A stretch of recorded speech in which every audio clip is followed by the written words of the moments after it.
શું તમને ખબર છે પૃથ્વીનો સૌથી જૂનો ખડક કયો છે? તો આ વિડીયોમાં આપણે તેના વિશે ચર્ચા કરીશું. પૃથ્વીનો સૌથી જૂનો ખડક ઇગ્નિયસ રોક એટલે કે અગ્નિકૃત ખડક છે. અગ્નિકૃત ખડક સૌથી પહેલા બનેલો ખડક છે, તેથી તેને પ્રાથમિક કે પ્રાઇમરી ખડક પણ કહેવાય છે. અગ્નિકૃત ખડક પીગળેલા મેગ્મા અથવા તો લાવાથી બને છે. પૃથ્વીના અંદર પીગળેલા પદાર્થને મેગ્મા કહેવાય છે અને જ્યારે તે બહાર આવે છે ત્યારે તેને લાવા કહેવામાં આવે છે.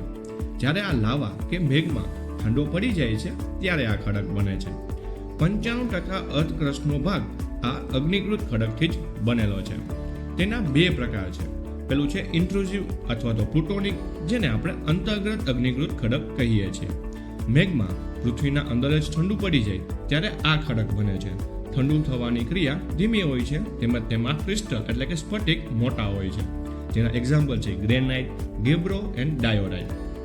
બીજું છે એક્સટ્રુઝિવ અથવા તો વોલ્કેનિક રોક, જેને આપણે બાહ્ય અગ્નિકૃત ખડક પણ કહીએ છીએ. લાવા પૃથ્વીની સપાટી ઉપર જ ઠંડો પડે ત્યારે બનતા રોકને એક્સટ્રુઝિવ રોક કહેવાય છે.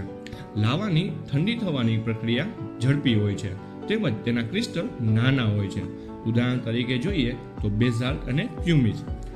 હવે આ પ્યુમિસ એક એવો ખડક છે જેની સ્પેસિફિક ગ્રેવિટી પાણી કરતાં પણ ઓછી હોય છે, જેથી આ ખડક પાણીમાં પણ તરી શકે છે.